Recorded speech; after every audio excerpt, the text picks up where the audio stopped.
आसानी के लिए सपोज कर लेते हैं कि ये जो आउटपुट है ये आपके पास किसी भी क्रॉप की यील्ड है, ठीक है।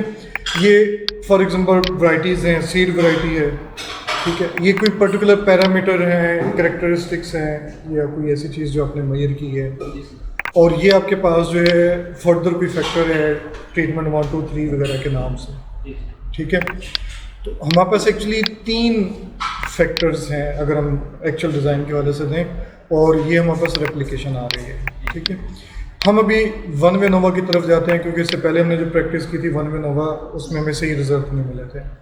डाटा मैं फ़िलहाल सारा ही कॉपी कर लेता हूँ, ठीक है। अब बल्कि मैं आप लोगों को ये फ़ाइल भी सेंड कर देता हूँ ताकि डाटा को हम यहाँ पे वैसे चाहें तो इंपोर्ट भी कर सकते हैं। जैसे इंपोर्ट अगर आपने करना हो, ओपन एक्सएलएस, उस फाइल को आप अप्रोच करेंगे, डाटा, वो आपसे कुछ कंफर्मेशन कर रहा है कि फ़र्स्ट रो आपकी क्या है। फर्स्ट रो हमारी वेरिएबल है, साथ साथ वो कंफर्म कर रहा है कि डाटा टाइप आपके पास कौन कौन सी हैं। बाय डिफ़ॉल्ट इसने डाटा टाइप ठीक चूज़ की हुई हैं, ये न्यूमेरिक और बाकी इस तरह से आ रही हैं। हम इसे ओके कर देंगे, ये डाटा आपके पास आ गया। अदरवाइज़ दूसरी ऑप्शन थी आप कॉपी पेस्ट करते तब भी ठीक था, ठीक है। अब हम इस डिज़ाइन पे वन वे नोवा लगाना चाह रहे हैं, ठीक है। डिस्क्रिप्टिव का आपको आइडिया हो गया कि आप किसी भी वैरायटी के लिहाज से, पैरामीटर ट्रीटमेंट के लिहाज से आप डिफरेंट डिस्क्रिप्टिव कर सकते हैं, कैलकुलेट कर सकते हैं। इसी तरह से हम नोवा की तरफ जा रहे हैं, वन वे नोवा। वन वे नोवा में आपने वही चीज़, चूँकि हमने एक ही कॉलम में एंट्री की हुई है, तो ये फर्स्ट ऑप्शन वैसे ही आउटपुट और सपोज मैं ट्रीटमेंट वाइज कंपैरिजन करना चाह रहा था, ठीक है। 3 तरह की ट्रीटमेंट हैं, एक कंट्रोल ट्रीटमेंट है और T1 और T2 के नाम से है। बाकी ऑप्शंस वगैरह आप देख लें, ग्राफ देख लें। मैं ग्राफ फॉर एग्जांपल वैसे ट्राई कर भी लेता हूँ, ठीक है। बाकी हमें इतना भी नहीं है ज़रूरत, तो बल्कि चलें कंपैरिजन भी कर लेता हूँ। ये मैंने ओके कर दिया। ये अब आपके पास एक आउटकम जनरेट हो जाएगी, भी प्रोसेसिंग हो रही है, और इस आउटकम में वो आपको बेसिक इंफॉर्मेशन दे रहे हैं, फैक्टर बता रहा है, उसके लेवल्स बता रहा है, लेवल्स के नाम बता रहा है। ये analysis of variance P value 0.05 से कम है। इसका मतलब है कि there is difference between outcome of each treatment. कम से कम 2 ट्रीटमेंट ऐसी हैं जो आपस में एक दूसरे से, जिनकी आउटकम ऑन एवरेज डिफरेंट है। और ये आपको मॉडल की फिटिंग बता रहा है 36%, यानी आपने वो जो ट्रीटमेंट का फैक्टर यूज़ किया है आउटकम वेरिएबल के लिए, वो 36% एक्सप्लेन्ड वेरिएशन दे रहा है। यानी अभी तकरीबन 64% एक वेरिएशन रहती है। कुछ और फैक्टर्स भी हैं सपोज जो किसी क्रॉप की यील्ड को कम या ज़्यादा करते हैं। ये उनके मीन से, हर ग्रुप के मीन कैलकुलेट हुए हैं। हर ग्रुप में 36 ऑब्जर्वेशंस हैं, उनके मीन, स्टैंडर्ड डिविजन्स और उनके कॉन्फिडेंस इंटरवल्स। ये पेयर वाइज कंपैरिजन है, और ये तीनों ग्रुप एक दूसरे से अलग हैं। तीनों के मीन्स में अच्छा खासा डिफरेंस है। अदरवाइज़ अगर ऐसा ना होता तो फिर लेबल कुछ के सेम होते हैं। अब हर एक के लेबल डिफरेंट हैं, तो ये 3 ग्रुप बन रहे हैं, ठीक है। इसका मतलब है कि तीनों ट्रीटमेंट आपस में एक दूसरे से डिफरेंट है, उनका इफेक्ट है। और उधर से आपके पास ये कॉन्फिडेंस इंटरवल आ गया, और ये उनके एक तरह से कंपैरिजन ग्राफ आ गए। देखें, इनमें कोई भी पॉइंट आपस में एक तरह से मैच नहीं हो रहा, करीब करीब नहीं है। ये बॉक्स प्लॉट है। हाँ, अब यहाँ पर एक टेक्निकल इशू हो सकता है, पॉसिबली आउटलायर ऑब्जर्वेशंस हैं, ठीक है। अगर हम डाटा की इन आउटलायर ऑब्जर्वेशन को ठीक मान लें, यानी डाटा एंट्री अगर हमारी ठीक है, तो ये या तो स्पेसिफिक केस होंगे या फिर आपके रिजल्ट को चेंज कर देंगे। सपोज अगर इन आउटलायर ऑब्जर्वेशन को हम डिलीट कर दें तो हमारे रिजल्ट हो सकते हैं नॉन सिग्निफिकेंट भी हो जाए, ये क्वाइट पॉसिबल है। और या कम से कम ये 2 ग्रुप आपस में बराबर हो जाए, क्योंकि ये 10+ में आ रहा है, ज़्यादातर 5 के करीब हैं। तो ये 10+ वाली ऑब्जर्वेशन जब डिलीट होंगी तो ये अपनी 55 के करीब आ जाएगा। तो इन दोनों में पॉसिबली डिफरेंस नहीं होगा, ठीक है। तो ये बेसिक हमारे पास वन वे नोवा था। हमने साथ एक और फैक्टर ऐड कर लिया। अब हम 2 वे नोवा की तरफ जाना चाह रहे हैं, तो उसके लिए आप क्या करेंगे, नोवा में जनरल लीनियर मॉडल की तरफ जाएंगे। फिट जनरल लीनियर मॉडल, जो रिस्पॉन्स है वही आउटपुट रहेगा, फैक्टर में हम फॉर एग्जांपल ट्रीटमेंट और वैरायटीज़ ले लेते हैं, या ट्रीटमेंट और पैरामीटर ले लेते हैं, जो भी मुनासिब समझे आप। नीचे बहुत सारी ऑप्शंस हैं आपके पास। जनरल लीनियर के बाद क्या करना था? जनरल लीनियर को आपने क्लिक कर देना ना बस, जो उसमें फिट लीनियर रिग्रेशन जो होगा। इसमें डिफरेंट आपके पास ऑप्शंस हैं, ग्राफ देख लें, स्टैंडर्ड, रेगुलर, रेजिडुअल के पॉइंट ऑफ व्यू से है, इंडिविजुअल प्लॉट्स हैं, 4-in-1 है। 4-in-1 पहले भी नहीं आया था, चलिए देखते हैं ये क्यों नहीं आया। और बाकी रिजल्ट्स हैं, ये ऑप्शंस हैं, ये एज सच इसमें मॉडल में एक चीज़ अहम हो सकती है, वो है इंटरेक्शन ऑफ टू ऑर्डर। तो हमें इंटरेक्शन ऑफ ऑर्डर टू ये ऐड करनी है, इन दोनों की इंटरेक्शन ये ऐड कर देंगे। अब हमारे पास जो अनोवा आएगा उसमें सोर्स ऑफ वेरिएशन क्या होंगी, फॉर एग्जांपल पैरामीटर की वजह से, ट्रीटमेंट की वजह से और उनके जॉइंट इफेक्ट की वजह से। अगर हम ये ऑप्शन नहीं लेंगे, बल्कि इसके बगैर पहले ट्राई करते हैं। इसे ओके किया मैंने, सिंपल, आपके पास ये रिजल्ट्स आ गए। स्टार्टिंग उसने फैक्टर को कोड कर लिया बजाय इसके कि वो एक्चुअल नेम बताता, ठीक है। और उसने फर्दर आपको बता दिया कि ये आपके पास पैरामीटर के वैल्यूज़ हैं और ये ट्रीटमेंट की वैल्यूज़ हैं। ये टू वे नोवा आ गया, पैरामीटर, ट्रीटमेंट और ये एरर के हवाले से, और ये टोटल पी वैल्यूज़ दोनों के लिए सिग्निफिकेंट है। इसका मतलब है कि पैरामीटर का भी सिग्निफिकेंट इम्पैक्ट आ रहा है और ट्रीटमेंट का भी आ रहा है। मॉडल समरी है, अब देखें पहले 36 था, अब तकरीबन 51 प्लस हो गया। एक पैरामीटर आपने ऐड हुआ किया, तो इसका मतलब है कि आपने आउटपुट के बारे में मज़ीद इंफॉर्मेशन ले ली। दूसरा पैरामीटर भी सिग्निफिकेंटली इफेक्ट भी कर रहा है और जो क्रॉप यील्ड है उसे भी एक्सप्लेन कर रहा है, मज़ीद इंफॉर्मेशन आपको दे रहा है। ये मॉडलिंग के हवाले से उनकी कोफिशिएंट की वैल्यूज़ हैं और उनकी सिग्निफिकेंस वगैरह आपको दी हुई हैं, ठीक है। इनमें जो पैरामीटर में ब्लू और रेड जो है ये नॉन सिग्निफिकेंट इम्पैक्ट कर रहा है एक तरह से, और ट्रीटमेंट 1 वो नॉन सिग्निफिकेंट इम्पैक्ट कर रही है। ये एक्चुअल मॉडल की इक्वेशन बनती है और ये डायग्नोस्टिक फिट वैल्यूज़ हैं, अनयूजुअल ऑब्जर्वेशन है, यानी उसके मुताबिक कुछ ऑब्जर्वेशन ऐसी हैं जो या तो बहुत बड़ी हैं या बहुत छोटी हैं। जैसे ऑब्जर्वेशन नंबर 9, उसमें आउटपुट जस्ट 5 है, ये वेरी स्मॉल ऑब्जर्वेशन है। ये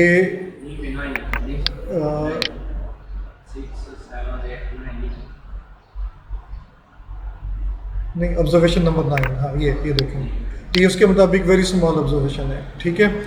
और शायद अच्छा ये वो शो हुई हैं जिनके रेजिडुअल्स यानी एरर वैल्यूज़ लार्ज हैं। इसके अलावा भी हो सकती हैं, लेकिन उसने ये रिपोर्ट की हैं। अच्छा, इसी तरह से बाकी ऑब्जर्वेशंस भी उसने मेंशन कर दी हैं कि कौन सी ऑब्जर्वेशन किस स्टेज पर है, फिट के हवाले से और रेजिडुअल के हवाले से दे। ये चारों का इकट्ठा ग्राफ है, मॉडल की नॉर्मेलिटी डाटा। ये जो ग्राफ है क्यू प्लॉट ग्राफ है, ये शो कर नॉर्मेलिटी प्लॉट है, ये शो करता है कि डाटा नॉर्मल नहीं है।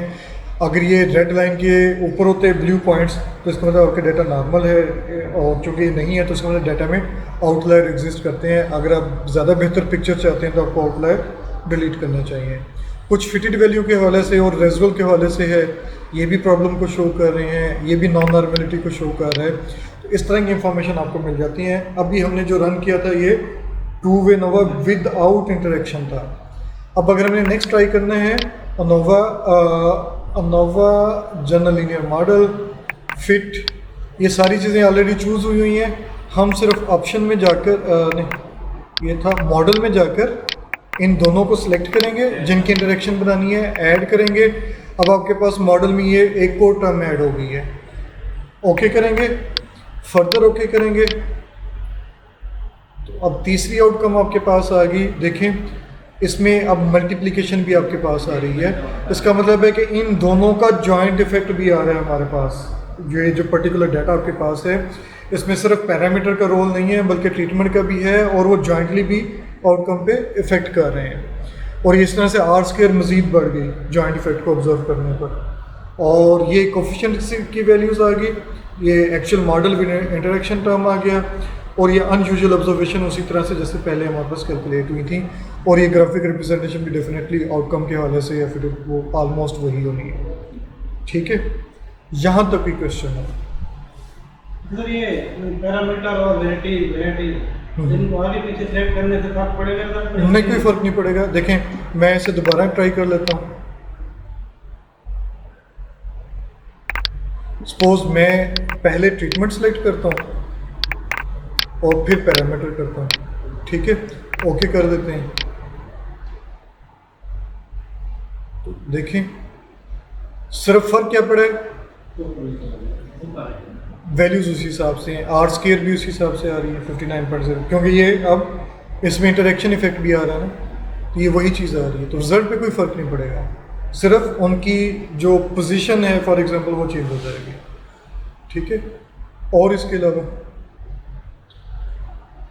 कोई और क्वेश्चन? ये जो टू वे में है, दो हम कैसे है ट्रीटमेंट और पैरामीटर में जनरली मॉडल जो हम सेलेक्ट करते हैं, मॉडल सेलेक्ट करते हैं, मॉडल हम सेलेक्ट कर रहे हैं ठीक है, और इसमें क्या करना है, इसमें से ये नीचे वाला ट्रीटमेंट और पैरामीटर जो हमने दोनों इकट्ठे सेलेक्ट किए, ये कैसे है, ये क्या कह रहे हैं? किस तरीके से?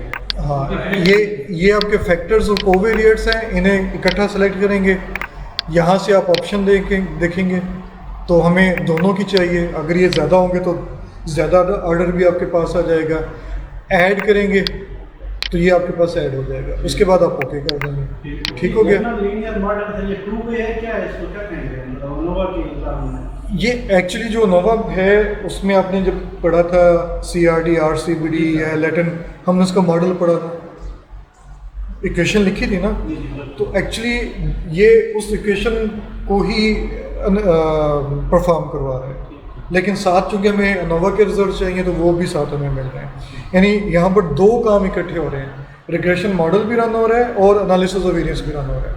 इसमें अगर आपके पास फैक्टर ज़्यादा हो, मसलन हम एक और फैक्टर भी ऐड कर लेते हैं वैरायटीज़ का, ठीक है। मॉडल में जाएंगे तो देखें अब आपके पास इंटरेक्शन लेवल भी बढ़ जाएंगे, अब आपने जिन जिन की इंटरेक्शन ऐड करनी है वो भी ले सकते हैं, मतलब मुझे वैरायटी और ट्रीटमेंट की चाहिए, बाकियों की नहीं चाहिए, इवन ये भी नहीं चाहिए, तो अब वो जो इंटरेक्शन आपको मॉडल में चाहिए वो आप लेंगे। क्यों चाहिए, डेफिनेटली आपने मॉडल की डायग्नोस्टिक करनी है, सिग्निफिकेंट वाले वो आप रख लेंगे, पहले आप फुल रन कर लें, जो नॉन सिग्निफिकेंट उन्हें लेफ़्ट कर दें, सिग्निफिकेंट ले लें, आपकी चॉइस का मॉडल बन जाएगा, ओके कर दें। अब देखें आपके पास एक तरह से अनोवा विद 3 फैक्टर आ जाएगा, पैरामीटर, ट्रीटमेंट एंड वैरायटीज़ का नॉन सिग्निफिकेंट इम्पैक्ट है, और वैसे अगर आप देखेंगे तो आर स्केयर उस तरह से नहीं है। अगर मैं इसका सपोज एक और काम करते हैं, एक चीज़ पॉइंट बताने के लिए, मैं इसका इंटरेक्शन इफेक्ट ख़त्म करता हूँ, ये वाला 3 के साथ हम लेते हैं, 3 फैक्टर्स के साथ सिंपल 3 फैक्टर अनोवा में बस 50.51 ये आर स्केयर आ गया, लेकिन अब इसमें इश्यू क्या है, वैरायटीज़ नॉन सिग्निफिकेंट है, ये नहीं होनी चाहिए, हम इसे मॉडल से निकाल देते हैं। अच्छा एक और भी है, इस बटन को अगर आप क्लिक करेंगे तो जो लास्ट बॉक्स आपने ओपन किया होगा वो डायरेक्ट ओपन हो जाएगा, आपको बार बार मेन्यू में जाने की ज़रूरत नहीं है, ठीक है। तो मैंने इसे क्लिक किया और सॉरी यहाँ से ये वैरायटीज़ को मैंने ख़त्म कर दिया, डिलीट कर दिया, ओके कर दिया। आर स्केयर अब कितना आ रहा है, 51.38, पहले कितना आ रहा था, इससे पहले 50.51, ठीक है। ये कितना होना चाहिए मिनिमम? ये तो वैसे जितना ज़्यादा हो उतना बेहतर है मॉडल के मुताबिक, क्योंकि ये है एक्सप्लेन्ड वेरिएशन, लेकिन सिर्फ ज़्यादा होना काफ़ी नहीं है, किसी भी अननोन डाटा के लिए ज़्यादा हो सकता है, ज़्यादा वेरिएबल ऐड करेंगे ये बढ़ता जाएगा, लेकिन मॉडल की जो डायग्नोस्टिक हैं, मॉडल की जो अजम्पशंस हैं वो फॉलो होनी चाहिए, मसलन डाटा नॉर्मल होना चाहिए, ठीक है, अगर नॉर्मल नहीं है तो आर स्केयर ज़्यादा होने का फ़ायदा नहीं है, ठीक है। लेकिन जो बेसिक डेफिनेशन है वो क्या है कि इंडिपेंडेंट वेरिएबल ने, फैक्टर्स ने आउटपुट को कितना इफेक्ट किया, कितने % इफेक्ट किया, कितना एक्सप्लेन किया, कितनी इंफॉर्मेशन दी आउटपुट के बारे में। तो अब इन 3 फैक्टर से आपको कितनी इंफॉर्मेशन मिल रही है, तकरीबन 50%।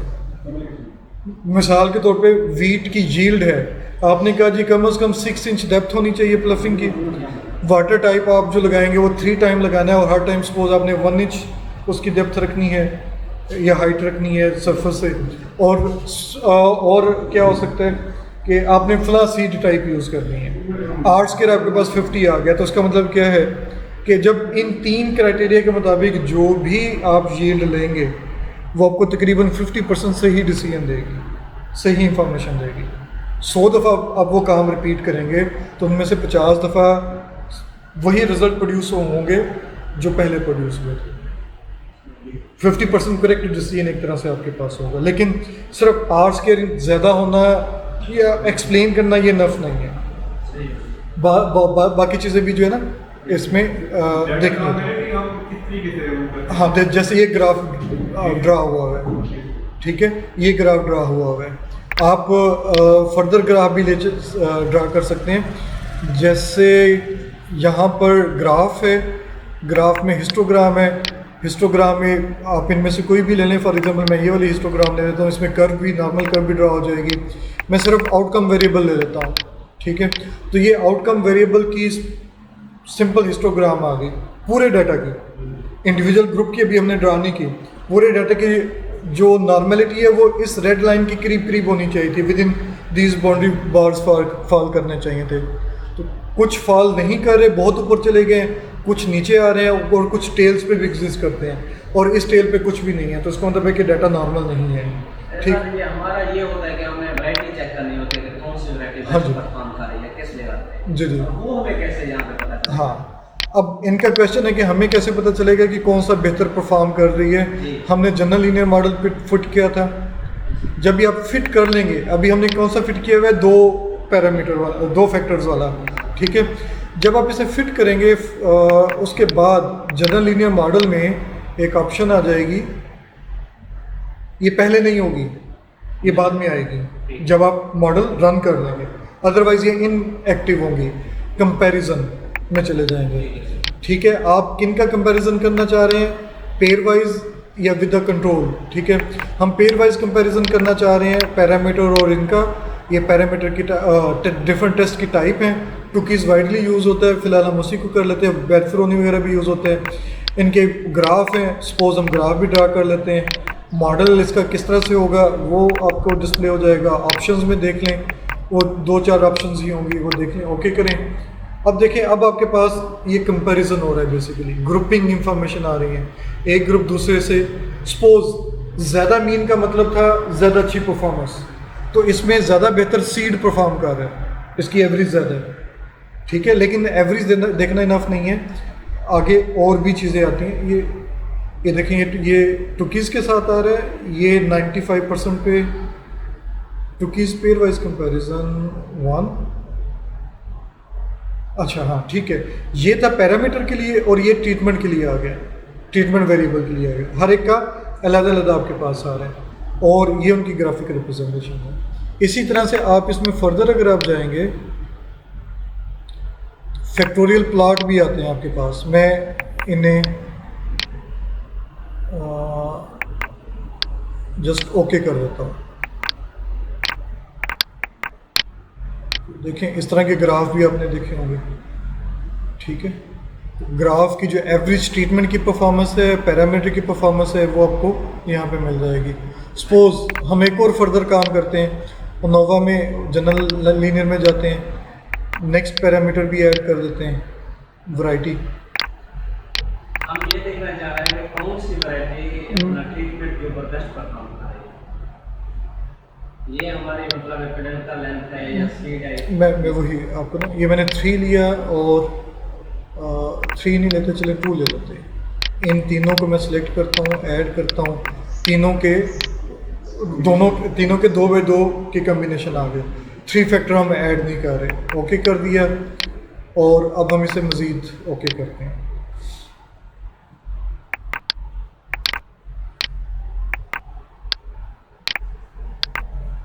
देखिए, ये नोवा आ गया हमारे पास, पहले वाला ही कोफिशिएंट्स आ गए, ये सारा मॉडल आ गया। नोवा, जनरल लीनियर, कंपैरिजन, और ये सारे ही हम टिक कर रहे हैं, ठीक है। ग्राफ भी हमने ओके किया हुआ है, टेस्ट भी किया हुआ है और ओके।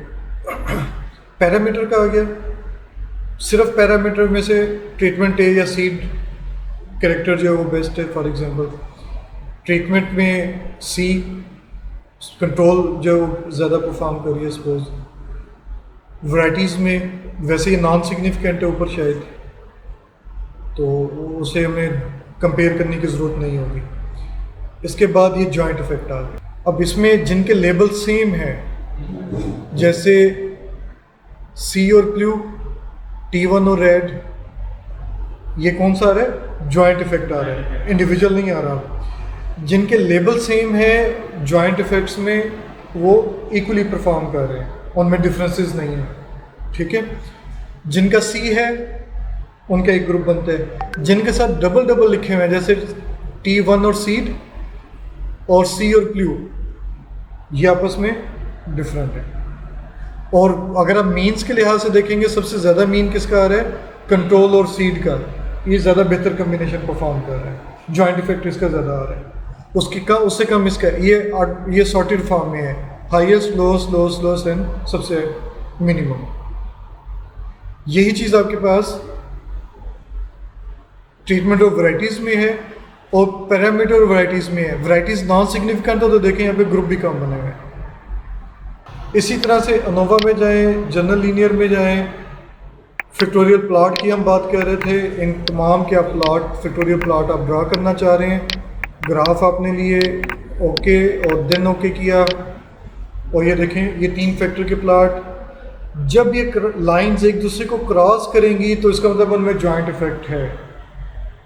अब जैसे इसमें जॉइंट इफेक्ट है, बेशक इस वक्त आपको नज़र नहीं आ रहा, लेकिन इन्हें जब हम एक्सटेंड करेंगे तो जॉइंट इफेक्ट एग्जिस्ट करेगा, जॉइंट इफेक्ट एग्जिस्ट करेगा। जॉइंट इफेक्ट यानी जॉइंट इंटरेक्शन है पैरामीटर और वैराइटीज़ में, ट्रीटमेंट और वैराइटीज़ में, ट्रीटमेंट और पैरामीटर में, उनके नेम्स वगैरह दिए हुए सारे। ये individual graph, main plot graph आ गए हैं तीनों के अलग अलग, और ये इंटरेक्शन प्लॉट आ गए, ठीक है। हम ये वाला डाटा ले लेते हैं। मैं ये लास्ट 2 वेरिएबल ले लेता हूँ और इसे हम यहाँ पे पेस्ट करते हैं। ग्राफ, स्कैटर प्लॉट, और इनमें से आपने जो भी लेना हो, विद ग्रुप है, विदाउट ग्रुप है, हम विदाउट ग्रुप ले लेते हैं। और एक वेरिएबल इधर और एक वेरिएबल इधर। मल्टीपल ग्राफ ऑप्शन हम नहीं लेना चाह रहे, स्केलिंग उसकी डिफ़ॉल्ट होगी। Label, data view, data options, ठीक है। Connected line, projected line, regression and smoother, हमने कोई ऑप्शन नहीं ली, वेरिएबल शिफ्ट किए। ये स्कैटर डायग्राम आपके पास आ गया। वही प्रॉब्लम फिर वेरी ह्यूज ऑब्जर्वेशन भी एग्जिस्ट करती है, जो कि प्रॉब्लम क्रिएट कर रही है। डाटा एंट्री में प्रॉब्लम, ये देखें ना, ये डाटा एंट्री में प्रॉब्लम है। रीड्रा करते हैं इसे जी। ये स्कैटर डायग्राम आ गई, ये इसका चार्ट आ गया। हम सपोज कर लेते हैं कि ये 2 वेरिएबल आपके पास हैं, दोनों क्वांटिटेटिव हैं, ठीक है। इनमें आप रिलेशनशिप फाइंड कर सकते हैं, इनमें आप अगर पॉसिबल है रिग्रेशन भी रन कर सकते हैं, ठीक है। स्टैट में जाएंगे और बेसिक स्टैट में जाएंगे और कोरिलेशन में जाएंगे, ठीक है। यहाँ पर आप 2 या 2 से ज़्यादा वेरिएबल शिफ्ट कर सकते हैं। इस वक्त हमारे पास सिर्फ 2 वेरिएबल हैं, तो इसलिए हमने 2 पुट कर दिए। लेकिन अगर आपने जैसे उस शीट में ज़्यादा वेरिएबल लिए हुए हैं, वो सारे का आप इकट्ठे पुट कर सकते हैं। आप हाँ जी, पहले वाला, इसे ओके करेंगे तो ये आपके पास उसका स्कैटर डायग्राम भी आ जाएगा और दोनों के दरमियान कोरिलेशन भी आ जाएगा। स्कैटर डायग्राम के जो पॉइंट है एक दूसरे से बहुत दूर है, इसका मतलब देयर इज़ वीक रिलेशनशिप। और अगर आप इसकी वैल्यू देखें तो 0.085 है। ये 1 से जितनी ज़्यादा करीब होगी उतना ही स्ट्रॉन्ग रिलेशनशिप होगा। ये 0 से करीब है, 0.085। यानी अगर हम इसे 100 से भी मल्टीप्लाई करें तो 0.85 बनता है, नहीं सॉरी 8.5 बनता है। 8.5 बहुत स्मॉल वैल्यू है, ठीक है। तो इसका मतलब है कि कोरिलेशन जो है वो वीक है, बहुत वीक रिलेशनशिप है इन 2 वेरिएबल्स में, जो भी डाटा आपने कलेक्ट किया। अच्छा, मैं अपनी आसानी के लिए या मज़ीद समझाने के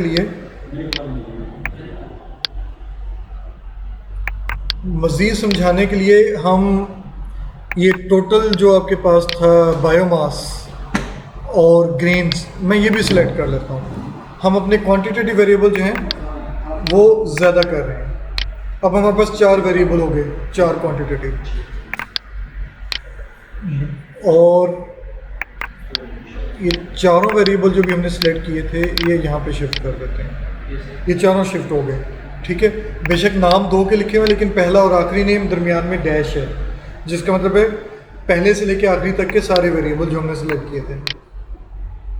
अब हर एक का ये जो कोरिलेशन आएगा अलग अलग आएगा, पेयर वाइज, एक वक्त में एक वेरिएबल का बाकियों के साथ, और ऐसे ही कोरिलेशन भी कैलकुलेट होगा।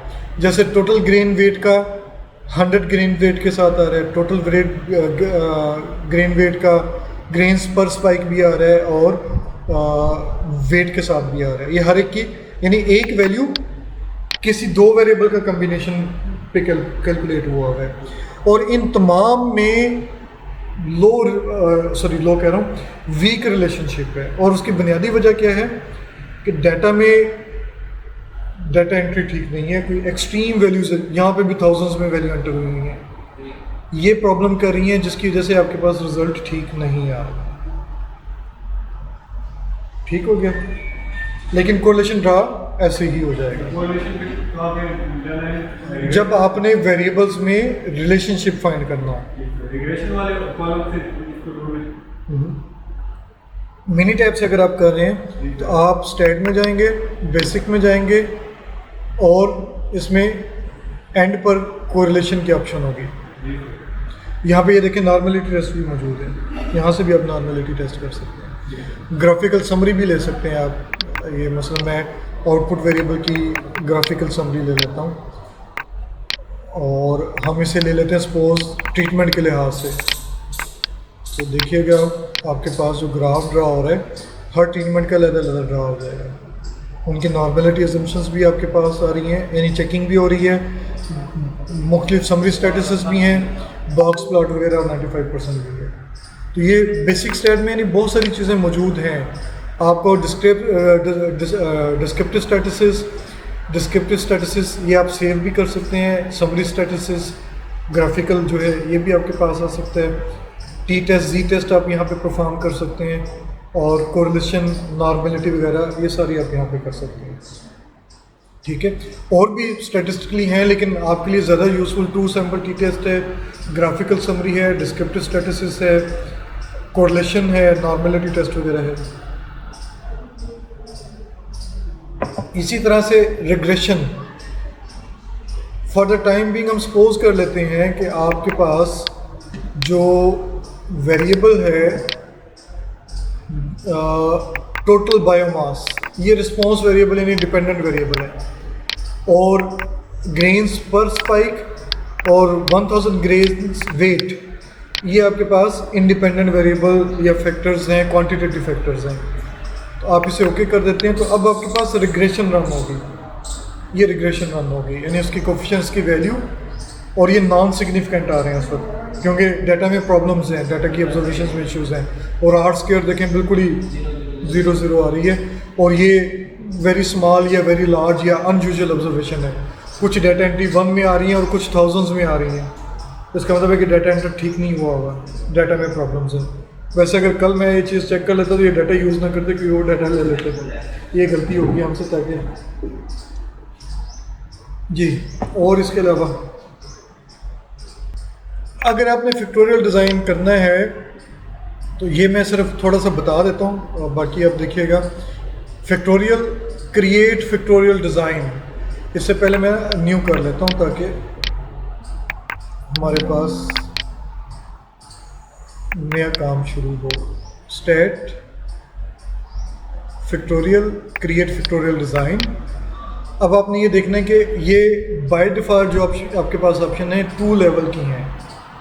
2 लेवल से मुराद है कि आपके पास हर फैक्टर के 2 लेवल्स या ग्रुप हैं। ठीक है, सपोज अगर मैंने इसे ले लिया है और नंबर ऑफ़ फैक्टर मेरे पास 2 हैं, ये पॉसिबल डिस्प्ले डिज़ाइन है, और ये डिज़ाइन है आप यहाँ पर उसे लेंगे कि नंबर ऑफ़ सेंटर पॉइंट्स कितने हैं, और number of replicate corner point कितने हैं, या नंबर ऑफ़ ब्लॉक कितने हैं।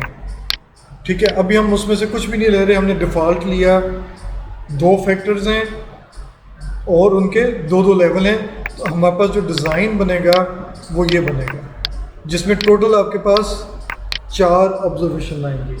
ठीक है, ये उसका यानी ये उसकी कोडिंग है यहाँ पर ना। मसलन यहाँ पर एक मिनट ठहरें, शायद ये डिज़ाइन होता है, मैं इससे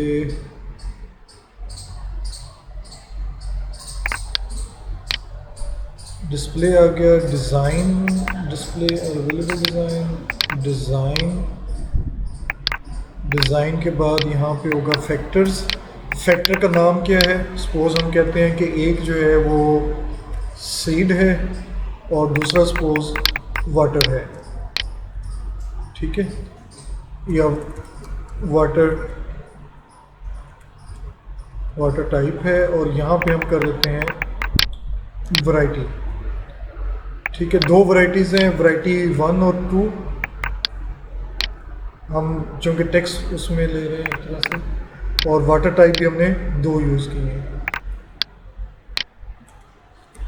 ठीक है, मस्ट तो टेक्स्ट और ये टेक्स्ट।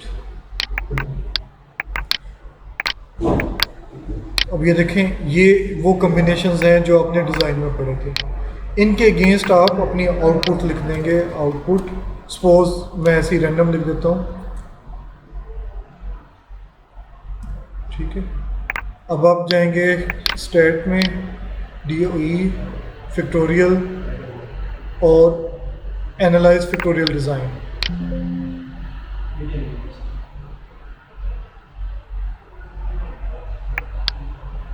तो जी DOE design corrupted column C5 does not have exactly 2 levels. हाँ, ये क्या हमने V1 और V2 नहीं किया था? ये क्यों नहीं आया डिज़ाइन?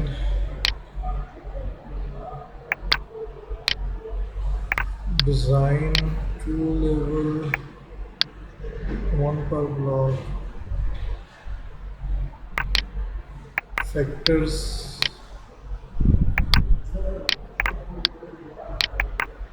कोडिंग के मुताबिक ही फिर आएगा वो से W2। मैंने W1 ही लिख दिया था ना, तो मैं वही देख रहा था, फिर ये एरर क्यों आ रही है? V2।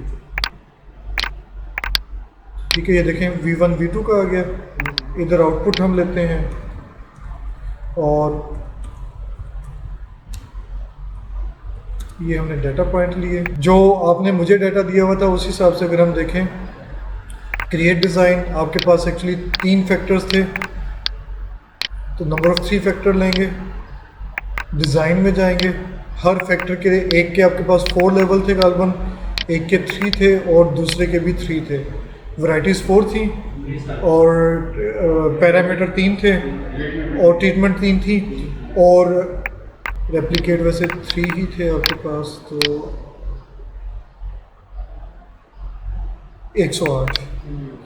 अब आप जो यहाँ पर इनके यहाँ पे अब कोडिंग यूज़ हो रही है, अब आप उनके कोड अलॉट करेंगे, उन कोड की बेस पे आप ये सारा काम करेंगे, डाटा एंट्री करेंगे, या फिर यहाँ पे आप कोड डिफाइन कर देंगे फैक्टर्स में जाके कि इसका नाम क्या है, इसका नाम क्या है, उनके लेवल्स क्या हैं, वो लिखेंगे, फिर इसी तरह से जनरेट हो जाएगा। उसके अकॉर्डिंग आप यहाँ पे आउटपुट दें। ठीक है, इसमें नुकसान एक छोटा सा गालबन ये है कि ये जो डिज़ाइन जनरेट होगा ये उस तरह से नहीं होगा जिस तरह से आपने एंटर किया था। इसकी तरतीब और होगी, ये हर दफ़ा रैंडम जनरेट होगा।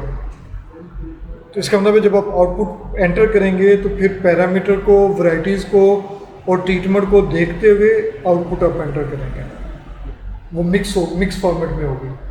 हमने जो डाटा एंटर किया था वो एक सीक्वेंस आ रहा था, रो वाइज एंट्री हो रही थी, तो इस चीज़ का आपने ख्याल करना है। अदरवाइज़ दूसरा वे क्या है, आप डिज़ाइन में जाएंगे, फैक्टोरियल में जाएंगे, डिफ़ाइन कस्टम फैक्टोरियल डिज़ाइन, यहाँ पर मैं वही फाइल ओपन करता हूँ दोबारा, हम वर्कशीट ओपन करते हैं और एक्सेल फाइल मेरे ख्याल डाटा के नाम से थी, ये फाइल हमने ओपन की, उसे ओके किया, स्टेट डिज़ाइन फैक्टोरियल, और यहाँ पे हम डिज़ाइन में फैक्टर ये हम लेंगे कस्टम डिज़ाइन में। इन वेरिएबल की बेस पर, इन 4 की बेस पर हम डिफाइन कर देते हैं। ये हमारा जनरल फुल फैक्टोरियल डिज़ाइन है, ठीक है, ओके कर देते हैं। अब ये देखें इनके मुताबिक डिज़ाइन जनरेट हो गया और ये ऑब्जर्वेशन के मुताबिक आ जाएगा। ये बिल्कुल उसी तरीके से, ये उसी तरीके से आएगा, कोडिंग के मुताबिक आएगा, ठीक है। और अब आप इसे एनालाइज करेंगे फैक्टोरियल, और देखें एनालाइज फैक्टोरियल डिज़ाइन आ गया आपके पास। आउटपुट वेरिएबल देंगे, बाकी फैक्टर देने की आपको ज़रूरत नहीं होगी। टर्म्स वगैरह, ऑप्शंस, ग्राफ वगैरह ड्रा करेंगे, ठीक है। और आप उसे सपोज मैंने इस तरह से कर दिया, सिर्फ ग्राफ ले रहे हैं, तो ये देखें अब ये फैक्टोरियल के ये क्यों एरर आ रही है, ये इशू क्यों आ रहा है, ठीक है। मेरे ख्याल में हमने चूँकि डिफाइन क्या किया था, ऑल टर्म्स हमने नहीं लेने। टर्म्स में इसमें बहुत ज़्यादा टर्म्स आ रही हैं, हम ये सारी नहीं लेते। हम सिर्फ और सिर्फ जो है जो पहली मेन इफ़ेक्ट्स हैं वो ले लेते हैं, ठीक है, बाकी इफ़ेक्ट नहीं लेते। फुल मॉडल लेंगे तो वो कंप्यूटेशनल इशू है। अब ये देखें उनकी पी वैल्यूज़ भी आ गई, फुल मॉडल आ रहे हैं, जॉइंट इफ़ेक्ट नहीं आ रहा, मॉडल समरी आ गई, कोफिशिएंट्स की वैल्यूज़ आ गई, डायग्नोस्टिक्स आ गई, ये उनकी ग्राफिकल रिप्रेजेंटेशन आ गई, ठीक है। फुल मॉडल नहीं लेना, ऑल पॉसिबल जॉइंट इफेक्ट नहीं लेने, वो मॉडल जो है वो रन नहीं होगा, मल्टीकुलरिटी टाइप इशू आ सकता है। आपने जो भी काम करना है उससे अब आपने सपोज कॉपी पेस्ट भी करना है और उसे आपने अपनी रिपोर्ट में भी लेना है। तो आप इसे जब लेंगे तो इस जो 20 वाला वर्जन है इसमें ऑप्शन है सेंड टू माइक्रोसॉफ्ट वर्ड, आप इसे क्लिक करेंगे तो ये माइक्रोसॉफ्ट वर्ड में खुद ही एक तरह से कॉपी पेस्ट हो जाएगा। ये देखें इसमें आपको जो जी 17 में नहीं है भाई, ये गलबन 17 में नहीं है, ठीक है, मुझे कंफर्म नहीं है, मुझे यानी अब याद नहीं, अगर उसमें नेविगेशन नहीं है तो शायद नहीं होगा, या फिर उसकी हिडन ऑप्शन कहीं और होगी। दूसरा फिर ये है कि जो चीज़ आपको चाहिए, मतलब ये चाहिए, इसे क्लिक करेंगे और कॉपी कर लेंगे। अगर वर्ड वाली ऑप्शन नहीं है, मैंने इसे कॉपी किया और यहाँ पर पेस्ट, अब मैंने डायरेक्ट वर्ड में नहीं भेजा, यहाँ पर इस तरह से आ जाएगा आपके पास। इसमें अब आपने जो भी फॉर्मेटिंग करनी है, यानी आपने बॉर्डर शॉर्डर लगाने हैं आपने, लेकिन एक काम नहीं करना, अपनी मर्ज़ी के रिजल्ट सिग्निफिकेंट नहीं करने, ये काम हाँ, ये भी नहीं करना चाहिए। जब हम ओरिजिनल डेटा हमारे पास है वो सिग्निफिकेंट नहीं आ रहा, सिग्निफिकेंट नहीं आ रहा, हम उसको चेंज करते हैं, मतलब अपनी मर्जी के मुताबिक कॉन्फ़िगरेशन एक्चुअली नहीं करना चाहिए। आपने ठीक है, मैं बता दूँ, मैं सिंपल बोलूँ, आपने 2 वैरायटी बनाई, एक वैरायटी पे आपने 10 साल लगाए, एक पे 25 साल लगाए, दोनों का रिजल्ट सेम आ रहा है, क्या डिसीजन होगा आपका, क्या फैसला होगा? एक इन्फॉर्मेशन आपको मिल गई कि जो नई वैरायटी बनाई थी आपने वो पुरानी के मुकाबले में काम करिए, नई वैरायटी बनाने का फ़ायदा ही नहीं है, अब पुरानी ही कंटिन्यू करनी। ये भी तो एक इन्फॉर्मेशन है ना आपके पास। लेकिन तो हमारे वो जब तक वो ना हो तब तक तो नहीं देखें, आपने हमेशा नहीं, ये नहीं है, ये हमारे पाकिस्तान में आने के लिए चीज़ है। नॉन सिग्निफिकेंट भी आपके पास इंफॉर्मेशन है, वो भी आपको रिजल्ट्स ही बता रहा है कि ये 2 चीज़ें एक ही जैसे आउटकम दे रही हैं, जो आपको इजीली अवेलेबल है वो आप यूज़ कर लें। हाँ, उसकी आपने जस्टिफिकेशन, सॉलिड जस्टिफिकेशन आपने देनी है। हाँ, ये एक अलग बात है कि हमारे सुपरवाइज़र अक्सर डिमांड करते हैं, नहीं मुझे रिजल्ट सिग्निफिकेंट चाहिए, तो ये नहीं होना चाहिए। नहीं तो के बाद कुछ नहीं है।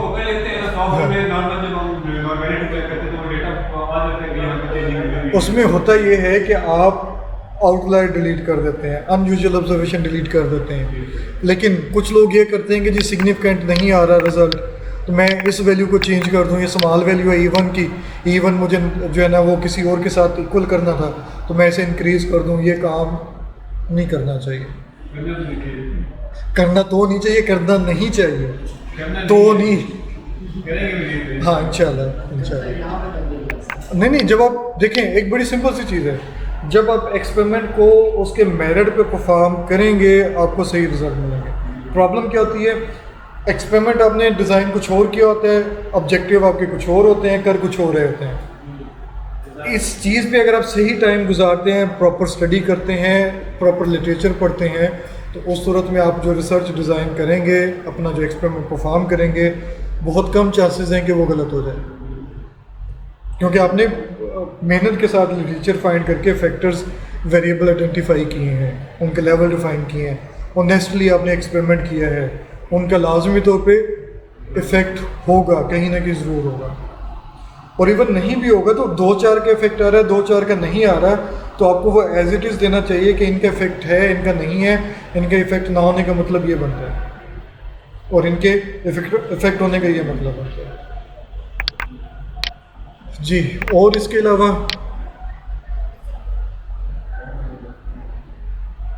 डेवलप भी करवा दूं या ज़रूरत नहीं है? क्लास में तो हमने किया था उसे थोड़ा बहुत, बस। इसमें ये डिफरेंट टाइप ऑफ ग्राफ्स हैं, आप ट्राई कर सकते हैं। बहुत सारे इजी ग्राफ भी हैं, नेम के लिहाज से ड्रा हुए हुए हैं, और ये आप ट्राई कर लेंगे, या बॉक्स प्लॉट। बल्कि एक और चीज़ मैं आपको बताता हूँ, एक और ग्राफ है JMP के नाम से। मुझे भी इसका इतना ज़्यादा यूज़ नहीं आता, लेकिन कुछ चीज़ों में मुझे ग्राफ थोड़ा अच्छा भी लगा है। अभी हम उसे देखते हैं कि ये वाला जो सॉफ्टवेयर है ये हमें कितना फैसिलिटेट करता है।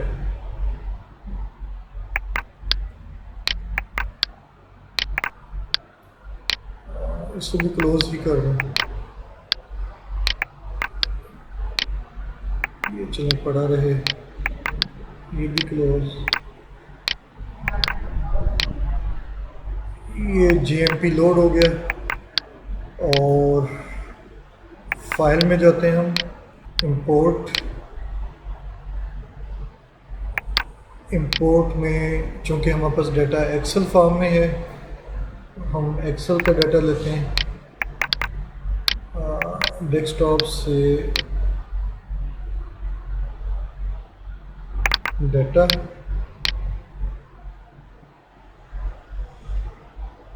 ये हमसे कुछ इंफॉर्मेशन ले रहे हैं, ये इंफॉर्मेशन ठीक है, हमने नेक्स्ट किया और इसे इंपोर्ट कर दिया। ये डाटा शीट हमारे पास आ गई, और डिज़ाइन की इसमें कुछ चीज़ें हैं, लेकिन अभी मैं उसे इस तरह से नहीं कर सका। ग्राफ में जाते हैं, और मैं डायरेक्ट ग्राफ बिल्डर की तरफ जा रहा हूँ। ठीक है, मेरा आउटकम वेरिएबल था, मैंने इसे वाई साइड पे पुट कर दिया, पैरामीटर्स को मैंने एक्स साइड पे ले लिया, और सपोज ट्रीटमेंट को मैंने इस साइड पे ले लिया। अब आपके पास ये तीन चीज़ों को कंसिडर करते हुए ग्राफ ड्रा हो रहा है। ठीक है, इसी तरह से इसमें मैं कहता हूँ कि इनकी ये चीज़ इस तरह से आ जाए, ये भी पॉसिबल है। लाइन फिटिंग आ जाए, इनमें बॉक्स प्लॉट टाइप आ जाए, या ये चीज़ ड्रा हो जाए, तो ये रिलेटिवली आसान है। और अगर आपने बस इसे नहीं लेना, तो अब ये देखें, ये सिर्फ पैरामीटर और आउटपुट के लिहाज से आपके पास ग्राफ ड्रा हो गया। ठीक है, तो ये रिलेटिवली मेरे लिहाज से थोड़ा सा क्विक है, तो इसे अगर आप एक नज़र देख लें तो ये इस तरह के ग्राफ आपने इन्हीं मुख्तलिफ जगहों पे देखे होंगे। इसी तरह से इसमें मज़ीद ऑप्शंस भी हैं। मैं यानी इसमें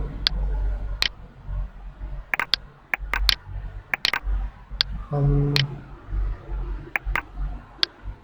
बॉक्स प्लॉट आ गया, ये ले लेते हैं फॉर एग्जाम्पल। इसे मैंने राइट क्लिक किया, और मुझे समरी स्टैटिस्टिक्स चाहिए, मीन चाहिए इनका, तो इनका ये मीन के लिहाज से इस वक्त प्लॉट हो गए। ठीक है, मैं इसे अंडू करता हूँ। मैं इसमें ऐड करना चाहता हूँ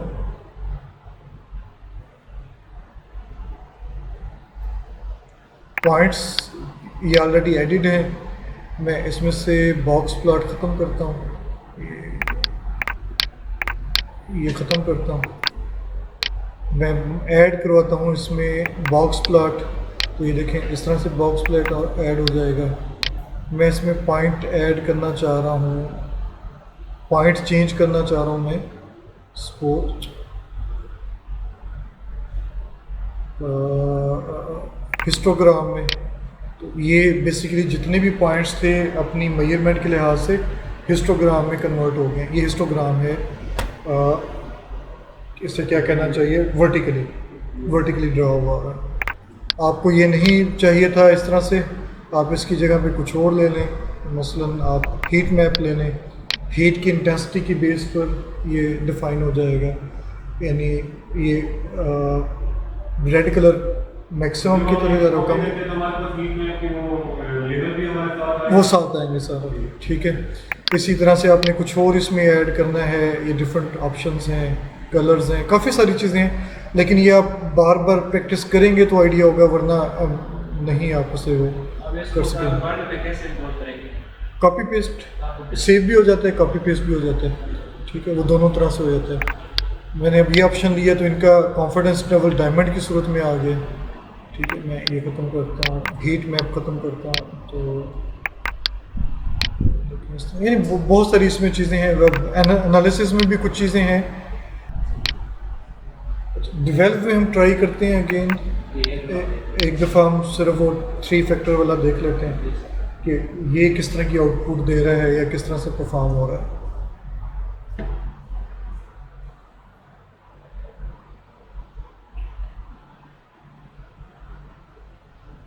हम इसे DOE में लाएंगे पहले, और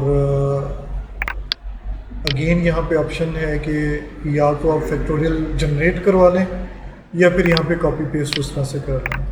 तो हम अपने ये जो फैक्टर्स हैं इन्हें कॉपी करते हैं और यहाँ पे पेस्ट करते हैं, और इसी तरह से ये आउटपुट वेरिएबल है, इसे कॉपी करते हैं हम। आउटपुट वेरिएबल आपने यहाँ पे पेस्ट करना है, ठीक है। अब ये देखें कि हर लेवल के लिहाज से आपके पास ग्राफिक रिप्रेजेंटेशन और डिफरेंट मेजर्स भी आ रही हैं, और आप इन्हें चेंज भी कर सकते हैं जो भी आपको चाहिए होगा। एनालाइज करना है तो आपने डिफरेंट पॉसिबल एनालिसिस हैं वो आप कर सकते हैं, या फिर DOE में जाएंगे, अमावा कंफर्मेशन में जाएंगे, तो इस वक्त जितने भी फैक्टर्स होंगे वो सारे के सारे एनालाइज हो जाएंगे। येलो कलर का मतलब सिग्निफिकेंट है। देख सकते हैं कि वैरायटी का इफेक्ट मेरे ख्याल में शायद इसमें नहीं है, मैं देखता हूँ। कौन अच्छी परफॉर्म करे, अब यहाँ से कैसे पता चले? मेरे ख्याल में यहाँ पे शायद नहीं है। जिसका मीन ज़्यादा होगा वो अच्छी परफॉर्म। नहीं, मीन और स्टैंडर्डेशन वगैरह देख के फिर करना होता है, ऐसा नहीं, इसमें शायद नहीं है। ये मेरे ख्याल हमने पहले भी डिस्कस किया था कि कंपैरिजन टेस्ट नहीं है इसमें।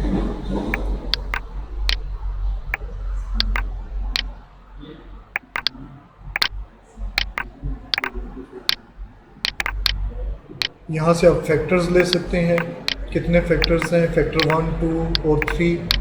फैक्टर 1 हमारे पास F1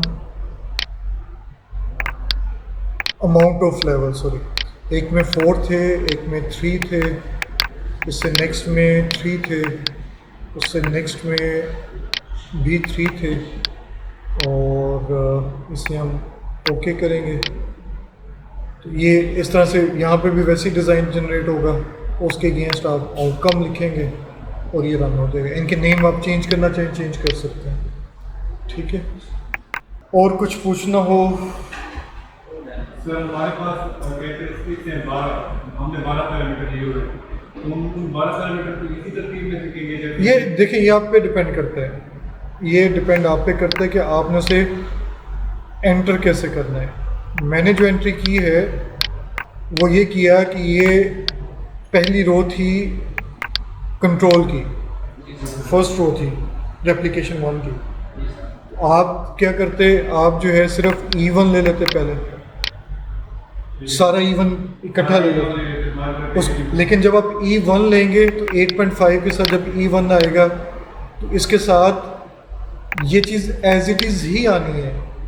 नेक्स्ट जो E1 आएगा वो ये वाला E1 आएगा इन इंफॉर्मेशन के साथ। रीज़न वो फिर T1 आ जाएगा उसको। हाँ जी, तो ये चीज़ आपको कहीं ना कहीं मिलेगी, सीक्वेंस से मिलेगा। फॉर एग्जांपल सारे C वाले आ रहे हैं, सारे R1 वाले आ रहे हैं, और कुछ में 1 2 3 1 2 3 1 2 3 सीक्वेंस आपने, मतलब आप रो वाइज ले रहे हैं, कॉलम वाइज एंटर कर रहे हैं, कंप्लीट कॉलम एंटर कर रहे हैं, आपने जो सीक्वेंस बनाया है उसी सीक्वेंस को फॉलो करेंगे तो आसानी रहेगी। वो आपको पैटर्न मिल जाएगा, डाटा एंट्री आसान हो जाएगी और कन्फ्यूजन भी नहीं होगी। लेकिन अगर आप रैंडम करेंगे, किसी भी वैल्यू को उठाया, तो अब आपने उस वैल्यू के जितने भी फैक्टर्स थे और लेवल थे अकॉर्डिंगली मेंशन करने हैं। मिसाल के तौर पर मैं वही फाइल ओपन करता हूँ, इंटर्नशिप वाली फाइल थी ना, जी सर। सपोज मैं यहीं पे ले लेता हूँ, आउटपुट वेरिएबल मैं लेना चाह रहा हूँ, ठीक है, साथ फैक्टर्स वगैरह भी हैं, F1 F2 F3 और रेप्लिकेट। सपोज मैं ऐसे ही, मैं इस ऑब्जर्वेशन की बात कर रहा हूँ, या आपने ये ऑब्जर्वेशन एंटर की है 1.11 1.1, तो 1.1 कौन सी ट्रीटमेंट बनती है, यानी फैक्टर नंबर 3 कौन सा बनता है, T2, ठीक है। फैक्टर 2 आप ले रहे थे फॉर एग्जांपल उसकी पैरामीटर, तो पैरामीटर क्या है, रेडिकल, और वैरायटी कौन सी है, E2, और रेप्लिकेशन कौन सी है, R1। ये आपने लाजमी मेंशन कर, हाँ रैंडम कर सकते हैं, कोई इशू नहीं होगा। मैंने ऐसे ले लिया 17.5 को, 17.5 रेडिकल है, E2 है, नहीं सॉरी E3 है, रेडिकल है, और C है, और R2 है, ठीक है। इस तरतीब से भी आप कर सकते हैं। जब एनालिसिस होगा वो हर फैक्टर के लेवल के मुताबिक इंडेक्स बन रहा है, उस इंडेक्स की बेस पे एनालिसिस होगा। और आप चाहें तो इसे ट्राई भी कर सकते हैं, इसी उसको आप रैंडमली जनरेट कर लें। मैं ट्राई करता हूँ, अगर कुछ ऐसा हो जाता है।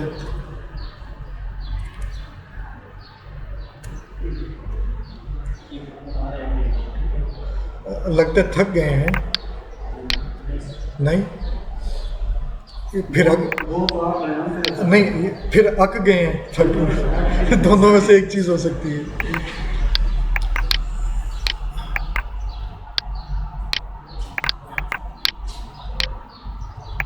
ठीक है, मैं डाटा को जो है इसके मुताबिक सॉर्ट करता हूँ लास्ट कॉलम के लिहाज से, क्योंकि ये रैंडम वैल्यू जनरेट हुई थी, ये मिक्स होकर आ गया, ऐसे ही है ना। यानी हम अज्यूम ये कर रहे हैं, ये देखें सारी मिक्सिंग है ना, कोई तरतीब नहीं है। मैं इस डाटा को कॉपी करता हूँ, ठीक है, मिनी टैब में जाते हैं, न्यू चलो शीट कर देते हैं, यहाँ पे मैं डायरेक्ट पेस्ट कर देता हूँ। तो कुछ रिज़ल्ट तो हमें जहन में होंगे ही, हम 2-वे एनोवा वगैरह ट्राई कर लेते हैं, आउटपुट और पैरामीटर ट्रीटमेंट, ठीक है, ओके कर दें बस, बाकी तो ज़रूरत नहीं है, सच सिर्फ बताना मकसद है। तो देखें, ठीक है, और बाकी अगर आप देखेंगे यहाँ पर शायद ये वैल्यू अब जहन में नहीं, हमने नोट नहीं की थी। ग्राफ वगैरह ट्राई कर लेते हैं, चले वहाँ से भी शायद कुछ आइडिया हो जाए, ठीक है। इसी तरह से मॉडल में हम इंटरेक्शन टर्म ले लेते हैं,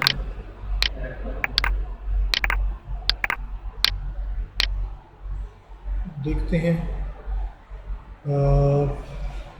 ये शायद वही वैल्यूज़ हैं, ये भी इंटरेक्शन ऐड होने से, और देखें ग्राफिक, ठीक है। 3 फैक्टर वाला ट्राई करें हम, 3 फैक्टर ले लेते हैं, सॉरी ट्रीटमेंट पहले ही थी, वैराइटीज़ हमें साथ लेनी है, ये ट्राई करते हैं। देखें, जी सर। नहीं ये डिफरेंट आ रहा है, ये डिफरेंट क्यों आ रहा है? डिफरेंट नहीं, ये भी आया पीछे था। आप नहीं हो। नहीं 54 तो मेरे को कोई भी नहीं आया था।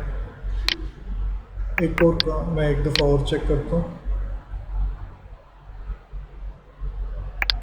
ये तरतीब थी हमारी, इससे मैंने रैंडम जनरेट किया। मैं अपनी आसानी के लिए इसे एज ए नंबर कर देता हूँ और ये आर के तौर पर आ गया। डेटा में जाते हैं, सॉर्टिंग में कोई इशू तो नहीं, डेटा सॉर्ट और सॉर्ट और हेडर। वरना ये रीमेक करने पे इसकी वेबसाइट है।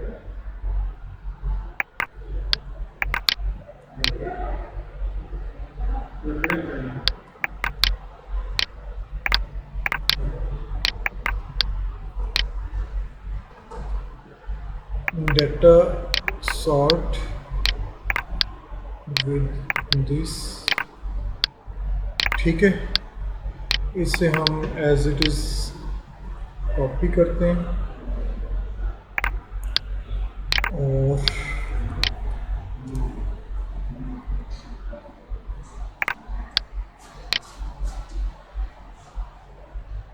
it's what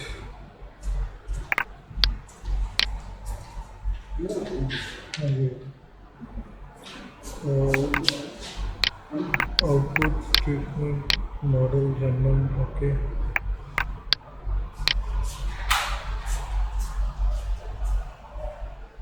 फिफ्टी 54.5 नहीं था, याद है किसी को? ऊपर आपके ठहरा नहीं हो गया वो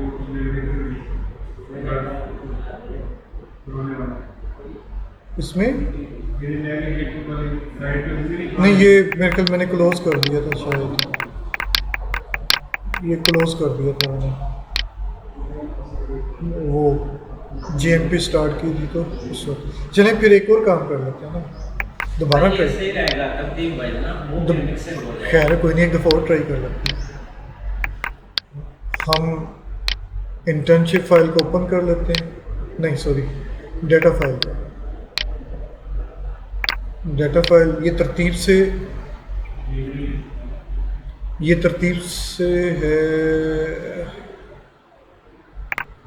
ये तरतीब से है डेटा हमारा, और हम इसे यहाँ पेस्ट करते हैं और जस्ट ओके करते हैं। वही आ रहा है, ठीक है। तो एग्जैक्टली वही आ रहा है, रैंडम आप एंटर करें, तरतीब से करें, इंडेक्स से आना है, रिजल्ट में कुछ चेंज नहीं। लेकिन साझा जब आप एक काम तरतीब से करेंगे तो डेटा एंट्री आसान हो जाएगी। लेकिन इसमें आगे एक और भी है ना, सपोज हो सकता है आप ऐसा एक्सपेरिमेंट कर रहे हो जो तरतीब से ना हो, रैंडम हो। आप तरतीब तो तब भी किसी न किसी पॉइंट ऑफ व्यू से लगा सकते हैं ना। मिसाल के तौर पर मैं इसे अरेंज करना चाह रहा हूँ, ठीक है। एक्सपेरिमेंट आपका रैंडम था, आप इसे अपनी आसानी के लिए करना चाह रहे हैं। पहले मैंने वैरायटी के लिहाज से कर लिया, फिर मैंने सपोज उसे पैरामीटर के लिहाज से, और फिर सपोज मैंने उसे ट्रीटमेंट के लिहाज से कर लिया, ठीक है। इन तीन के लिहाज से तरतीब हो गया। लास्ट मैंने नहीं किया तो नहीं है, अगर मैं ये भी कर दूंगा तो ये मज़ीद अरेंज हो जाएगा। एक और लेवल ऐड कर देते हैं और हम रेप्लिकेशन भी दे देते हैं, ठीक है। Third parameter second parameter output, ठीक है। तो देखेंगे R1 और R2 R3 यानी R1 के लिहाज से वो आना शुरू हो गया। और देखते हैं सिर्फ R1 ही आ जाए हमारे पास। A to Z है, Z to A है, सेल है, कस्टम लिस्ट है, कस्टम लिस्ट हमें डिफ़ाइन करना पड़ेगी। तो न्यू लिस्ट R1 R2, लेकिन ये चलें R1 करते हैं फिर देखते हैं। ये इसी तरतीब चूँकि वो स्टार्टिंग है R1 2 3 ये इस तरह से ही फिर आएगा। तो काफ़ी हद तक आप उसे सॉर्ट तो कर सकते हैं, देखें उसी उस तरह से आ रहा है। या आप इनमें से कुछ लेवल कम करके देख लें, मतलब मुझे पैरामीटर के लिहाज से नहीं चाहिए, मुझे रेप्लिकेशन के लिहाज से नहीं चाहिए, तो अब ये ट्रीटमेंट और पैरामीटर के लिहाज से आ गया। यानी E1 पहले आ गए, प्लू वाले पहले, E1 के प्लू पहले आ गए, इस तरह से अरेंज हो जाएगा। तो आपने जिस पॉइंट को फोकस करना है उस हिसाब से आप उसे अरेंज कर रहे हैं, तो कुछ हद तक आप तरतीब दे सकते हैं। और इसके अलावा हाँ जी